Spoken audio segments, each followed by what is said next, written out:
Hello everyone, magandang hapon po sa inyo lahat and welcome back to my channel. So today, mag-update lang po tayo sa mga apple tomatoes ko or kamatis, yung mga malalaki. So kung makikita nyo po dito sa may likuran ko, hitik po sila sa bunga. And hindi lang po dyan sa baba, hanggang taas po yan. So as of now, nasa 2 months mahigit na po ang mga kamatis ko. Same sa garden ko. Kasi nag-start ako dito late March na po actually. So, nasa 2 months mahigit na po sila. Pati yung mga halaman ko. And kung makikita niyo po, ayun yung mga kamatis ko. So, sa sobrang hitik po nila or sa sobrang dami ng bunga, plus malalaki pa po sila, habang lumalaki sila bumibigat yung tangkay. And kung mapapansin niyo po, dikit-dikit po sila. So hindi po kinakaya ng pinaka-stem nila, lumulundo po yung sanga ng kamatis. So now, nilagyan ko po ng tali para hindi po sila mabali. Tingnan natin na malapitan.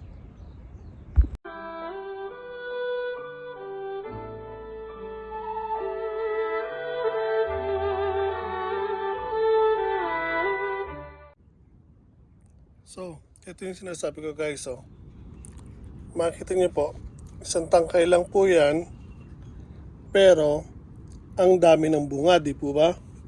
So, meron tayong malalaki dyan at meron pa rin tayong mga maliliit.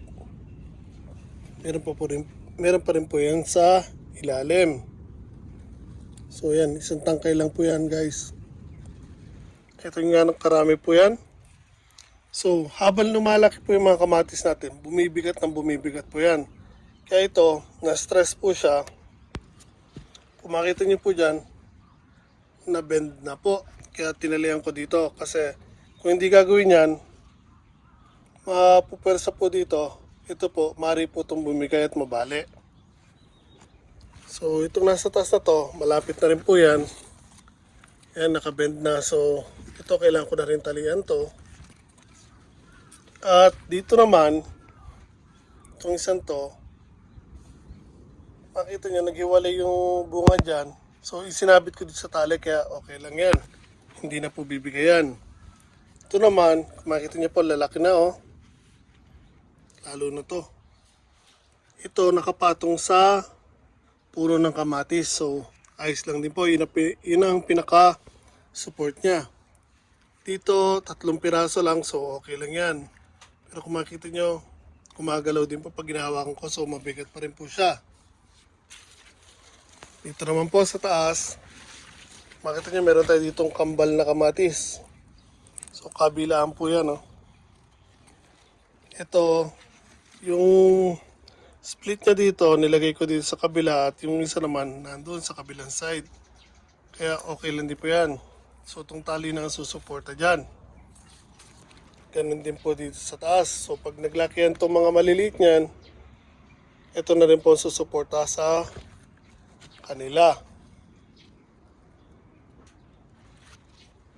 So, punta naman tayo dito sa katabing puno.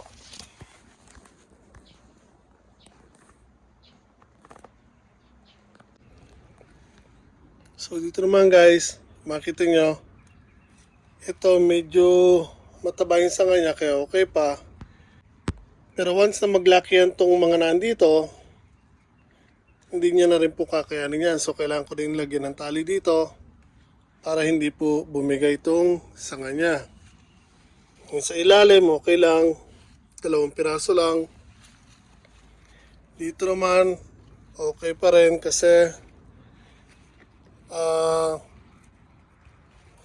humarang itong isang puno niya. So, yun ang pinakasuporta niya. Kung makita niya itong isang kamatis na malaki, nakapatong actually dito, tapos bumangga dito. Kaya hindi siya bibigay. Pero doon sa kabila niya, yun ang maraming bunga. So dito kailangan ko lagyan ng tali. Ayun o.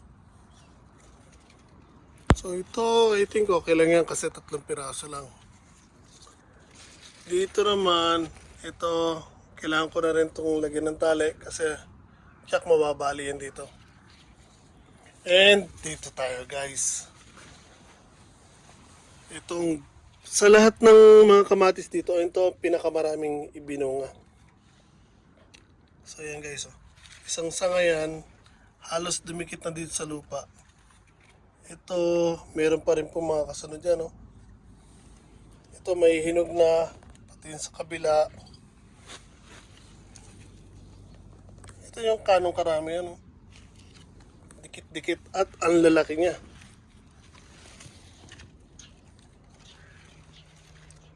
So yan, oh, nilagyan ko na rin po ng tali dito yan. Kaya okay lang.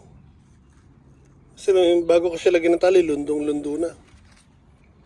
Ito naman po, kung makita nyo ito, sinabit ko siya sa tali, kaya okay lang din. Kahit maglakihan itong mga kamatis dito, hindi na po siya bababa kahit mapitas pa natin itong mga nandito. Ito naman, yan, may tali na rin. Kasi lalaki pa yung mga yan at bibigat po yan. So, mababali din yan dyan. Ito naman guys, tingnan nyo sa taas. Oh. Yan, may tali na rin po.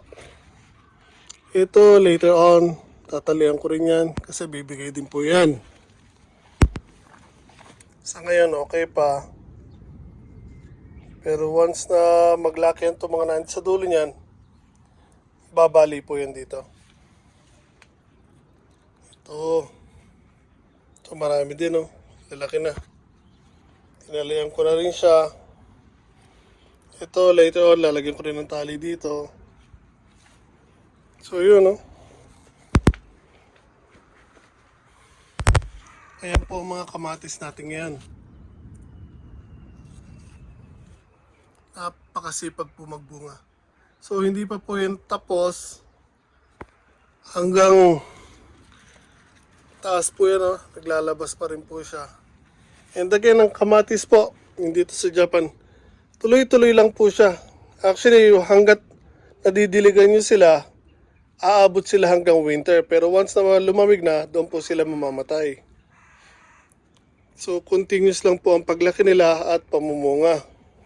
Kaya ako actually hanggang at least first week ng December, hanggat hindi talaga totally lumalamig, ay makakapag-harvest tayo ng kamatis dito sa lugar ko sa Japan. So, again, depending po sa lugar, kung hindi po agad mag-i-yellow or magdadrop sa negative ang temperature, wala pong problema sa kamatis. Pero once na mag-drop na ang temperature, wala na. Unti-unti na pong mag-i-yellow yung mga kamatis nyo. Pati mga puno niya, mamamatay na rin po. Maluluto sila sa lamig, pati mga dahon. So, ayan guys, oh. Ang gaganda po nila. So, again, nasa 2 months mahigit na po ang mga kamatis natin na yan. And, so far, yun doon pa lang sa dulo ang may nahihinog.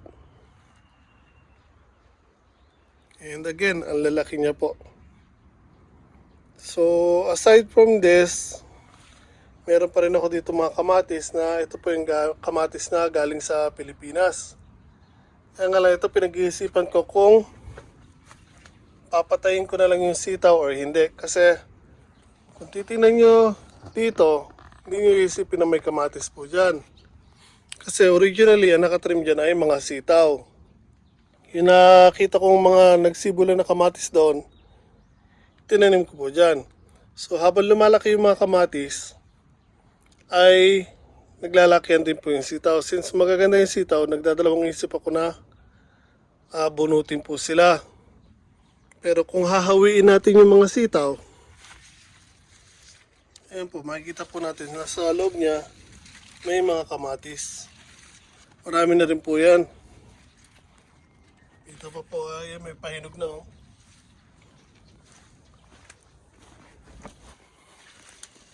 Guys, oh. Ito, may tama na to, may uod na loob niya, so kailangan tanggalin yan. Ayan guys, so hitik sila sa bunga. So again, nag-iisipan ko kung papatayin ko yung sitaw or not. Kasi actually, ay magbubulaklak na po yung sitaw na yan eh.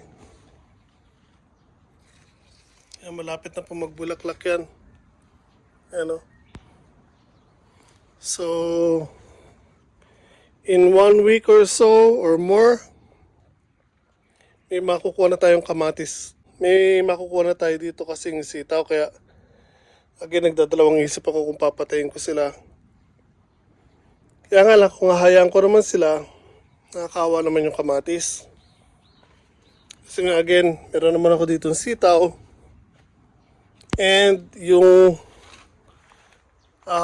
dun sa bago nating garden, actually, marami din akong tanim ng sitaw doon. So, liban lang tayo dito sa kabila. Ayan po. Oh. So, hitik din po sila sa bunga. Pero ganito po ay kamatis ng Pilipinas. So, ayan yung pangalawang variety ng kamatis ko. Apple tomato, kamatis ng Pilipinas. So, ito yung golden tomato ko. Ito, ilang beses na po kami nakapitas dito. Yung golden tomato, malalaki po rin yan. And kung makikita nyo, ayan. Hitik din po siya sa bunga. Isang puno lang po yan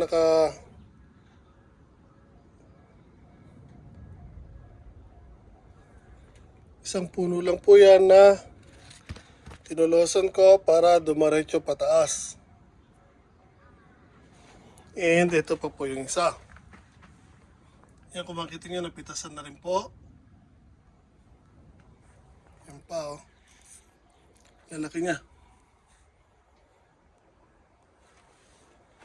Hanggang dito sa taas, ang daming bunga. So, yun yung pangatlong variety ng kamatis ko.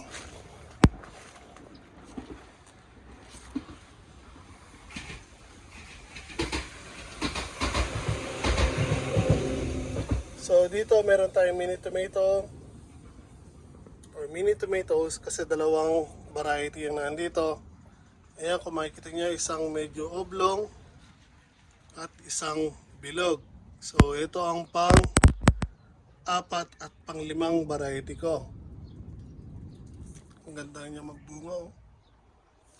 So again guys, dalawang puno po yan. Pinagdikit ko lang or pinagtabi ko lang dyan ang tanim. Kaya po, akala nyo, isang puno, tas dalawa ang bunga or magkaiba ang bunga. Dalawang puno po ng kamatis yan. So again, yan po ang pang-5, pang-4 at pang-5 variety ng kamatis ko dito sa garden. Ito po yung isa. So, ito ilang beses ko na nasabi, ito yung ginagamit na sa, ano ba to? Tomato sauce o ginagawang tomato sauce. Italian tomato. Yan, nakita nyo. So, tataba pa po yan. So, ganyan ang itsura niya. Dalawang puno lang po yan, binili ko. Gusto ko lang try. Tapos, paparamihin ko na lang dito. So, yan po ang pang-6 na variety natin ng kamatis.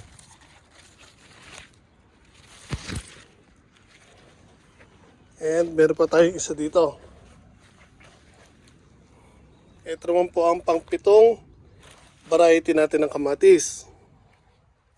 So ito later on lalagyan ko rin ng tali kasi lumalaki po yan. As in lumalaki. Doble ng size ng apple tomato natin. And kung makikita nyo, nakakatuwa ang itsura nyo. Parang makopa. Pero guys, ang kamatis pong yan, lalaki po ng malaking malaki. So ganyan po ang maging itsura nyan. So, try lang natin ang variety na to. At pag nagustuhan natin, paparamihin din natin. Kakaiba kasi yung itsura niya. So okay guys, so yun po ang 7 varieties ng kamatis ko dito sa garden ko. And Kung natandaan nyo, meron po tayo isa dito na tumubo sa may ibabaw ng planter box natin. So yan yung sa lupa na nilagay natin, may napasamang seeds. Ito, mini tomato na bilog. So yan, dami niya na rin pong bunga. Yan o. So, tatapos ko lang maglinis ng garden. And kung makikita nyo po, ayan po, ang tataas na po ng mga mais natin. And yung mga mais ko doon, mga siguro in a week or so, makakapag-harvest na tayo. Kaya katatapos ko lang din mag-harvest ng purple potatoes ko. Yung talong, nakapag-harvest na rin po ako. Marami pa rin po dyan kasunod. And balik na rin ko yung camera. And then po sinasabi ko, mga mais po natin yan po, medyo malalaki na po. Pero kung makikita niyo yung buhok nila, medyo hindi pa nangingitim. Pero malalaki na po yung bunga niya. So, in 1 week, pwede na po natin mapitas ang iba dyan. Again, yan po ay sweet corn. Iba po yun nandun, sweet corn din pero ibang kulay. So, there. Again, update lang po sa mga kamatis ko dito. And, pinakita ko lang sa inyo kung ilan ang variety ng kamatis ko ngayon dito. Again, meron tayong 7 varieties ng kamatis. And halos lahat po sila magaganda po ang bunga. So, sana po nagustuhan niyo po ang simpleng update ko. And kung magagawa niyo po, sana pag-like naman po ang video na to. Share sa mga kaibigan niyo and subscribe na rin po sa channel ko. Laking tulong po yun para sa akin. Ingat po tayo lahat palagi.